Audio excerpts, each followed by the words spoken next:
queridos. Deus seja louvado pela presença de vocês aqui junto conosco nesta noite. Cante, hein? O pai gosta de ouvir o filho cantar. O nosso desejo é levar essa mensagem para o Brasil inteiro. A Daniel foi dada uma grande luz para os últimos dias. Não é incomum nós, ao lermos o livro de Daniel, encontrarmos a expressão para os últimos dias, para o tempo do fim. Então, se nós estudarmos o livro de Daniel em conexão com o livro de Apocalipse, nós vamos compreender muitas das coisas que estão acontecendo hoje no nosso cotidiano. Tá bom? Em Daniel, capítulo 8, do versículo 15 ao versículo 19. Vamos lá. Vamos deixar a palavra de Deus ser a grande estrela dessa noite. Está escrito: havendo eu, Daniel, tido a visão. Que visão? Daniel capítulo 8, versículo 1. Ele teve uma visão.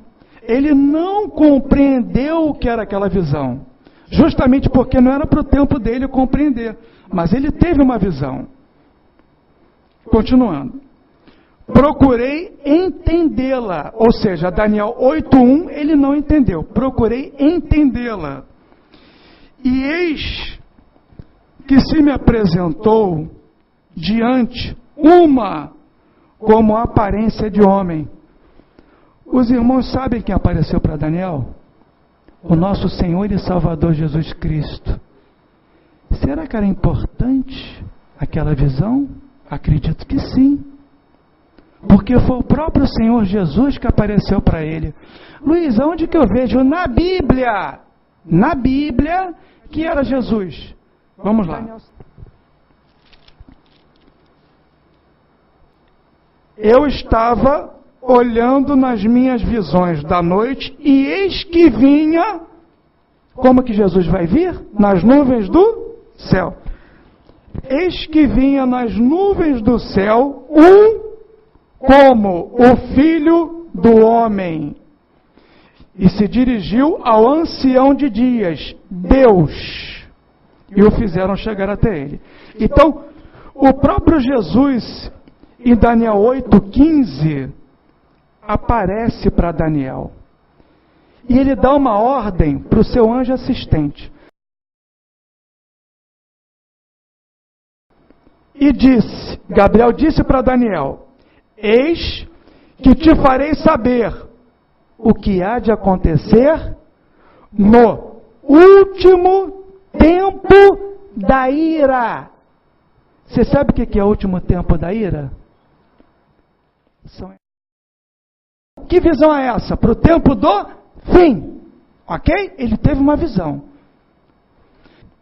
Quando ele teve essa visão, no versículo 2, diz: quando a visão me veio para mim, Daniel, pareceu-me estar na cidadela de Suzã. As coincidências vão começar. Presta atenção. E o que Suzã era? A capital do império. Daniel teve a visão aonde? Na capital do império. A ONU hoje é considerada o Império Mundial, ou congrega, desde a Segunda Grande Guerra Mundial em 45, quando ela surgiu, ela congrega todos os países do mundo. Não vimos 127 províncias? A ONU congrega 168 províncias, ou países ligados à ONU. Vamos continuar, vamos voltar para Daniel. Daniel 8, versículo 3, vamos ler. Então, ele teve a visão que era para o tempo do fim, na cidade de Suzã, que era a capital do império. Ok? Ele vai enxergar agora, vai ter a visão. A tal da visão que é para o tempo do fim. Vamos assistir o primeiro vídeo, vamos ver se tem algum paralelo com o que nós estamos falando.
nós vimos os Estados Unidos sofrer esse atentado. Luiz, essas torres eram chifre do carneiro. O que é carneiro em profecia? Vamos saber o que é animal em profecia. Vamos lá em Daniel. Temos que entender o que é animal em profecia. Daniel 7, versículo 23. Vamos ler. Então ele me disse: o quarto animal será um quarto reino na terra. O que é animal? Um reino. Carneiro é o símbolo de um reino. E o bode é o símbolo de um reino. Temos que identificar então que reino é esse. O reino do carneiro e o reino do bode. Ok? Essas torres que foram quebradas, elas são uma representação física do que está acontecendo no mundo espiritual. Toda vez que tem um grande acontecimento no mundo espiritual, também tem um grande acontecimento no mundo físico. Esse animal, que é o carneiro, é o mesmo animal de Apocalipse 13. Em Apocalipse 13, aparece um cordeiro que fala como dragão. O cordeiro que fala como dragão é o país da liberdade, o país cristão que foi criado e na sua Constituição reza que ele é o país onde existe a liberdade de consciência. A Bíblia diz que ele vai falar como um dragão. E como é que um país fala? Um país tem boca? Não. Como é que um país fala? O país fala através das suas leis. Quando um país legisla leis que são contra a liberdade, ele está falando como quem? Como um dragão. Quem é o dragão? É Satanás. Então, esse país é os Estados Unidos da América. Ele dá amarrada para um lado, ele dá amarrada para o outro, ele dá amarrada para frente, ele dá amarrada para trás. Porém, vem um outro animal, e o que é animal? Reino. Contra esse carneiro sem tocar o chão. Por que sem tocar o chão? Vocês lembram quando o pai vai visitar o filho de madrugada para ver se ele está coberto, se ele está precisando de alguma coisa, e o pai vem pé ante pé para não acordar o filho? Ele vem sem levantar suspeitas, sem tocar o chão. Esse reino, que é o reino do bode, ele está vindo sem tocar no chão, sem levantar suspeitas. Nós não estamos vendo a televisão falar, tem um país que está derrotando a América, tem um país que está se infiltrando na América e está comprometendo os princípios de liberdade da América. Nós vemos isso na televisão? Mas isso está acontecendo. Vamos para o vídeo 3. Esta relação é muito importante porque reúne o líder do mundo livre juntamente com um dos líderes religiosos centrais da civilização ocidental. Tivemos a rara chance de entrevistar o embaixador americano Miguel Dias, o homem responsável por continuar o diálogo do presidente Obama com o Papa. Nós não nos relacionamos com a Santa Sé do ponto de vista religioso. O foco está na política externa.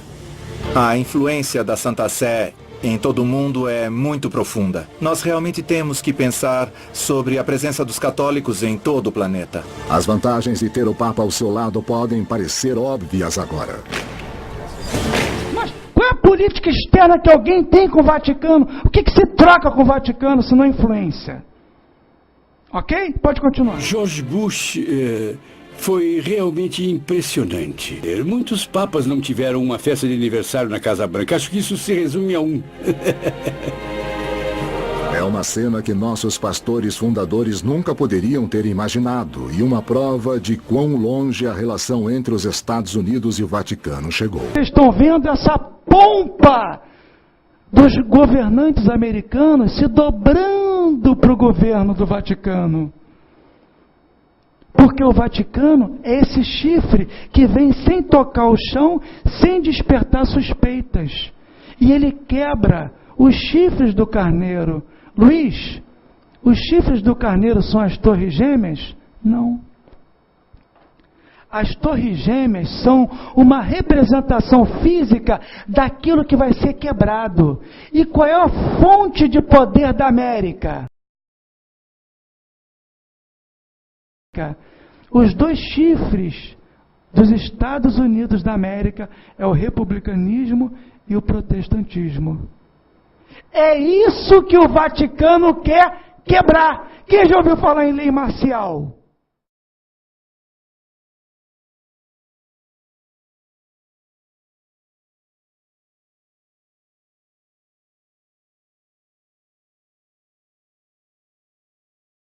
The government doesn't kill our own people. We have a process for this. It's called the justice system.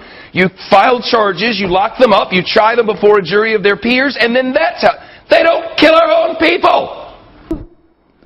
Se agora o Obama instalar a lei marcial na América, sabe o que é lei marcial? Não tem mais liberdade. O Estado pode tomar posse, inclusive, dos bens da população. Essa lei já está assinada, pode entrar em vigor a qualquer momento. Então, o republicanismo já foi quebrado pelo bode. E a América também está para legislar uma lei chamada Lei Dominical, aonde o Estado, que é proibido pela sua própria Constituição, vai sair uma lei dizendo que o dia que nós temos que adorar a Deus, entre aspas, é o dia do sol. Sunday, sun, sol, day, dia. Lei dominical. Os Estados Unidos vai ter que pegar a sua Constituição e vai ter que rasgar, porque a primeira lei da primeira emenda diz o seguinte: o Estado não pode emitir nenhuma lei religiosa. Não pode. Está na Constituição. Quando isso for quebrado, se quebra o segundo chifre. E sabe o que vai acontecer? Quando o chifre estiver na sua maior força, quem é o chifre? Bento XVI. Quando ele estiver na sua maior força, o que é a sua maior força? Ele vai quebrar o republicanismo e vai quebrar o protestantismo. Quando isso acontecer, ele morre. Quando ele morre, aparecem 4 líderes. Vamos lá em 22, Daniel 8, 22. Está escrito: o ter sido quebrado, levantando-se 4 em lugar dele. 4 líderes no Vaticano. Isso aconteceu no passado, mas a profecia para o tempo do fim. Teve uma aplicação no passado, mas a interpretação é para o tempo do fim. No fim do reinado dos 4 líderes, quando os prevaricadores acabarem, levantar-se-á um rei. A profecia para o tempo do fim. Um rei de feroz catadura e entendido em adivinhações. Porque a Bíblia diz que ele é entendido em adivinhação. Ele é o próprio demônio.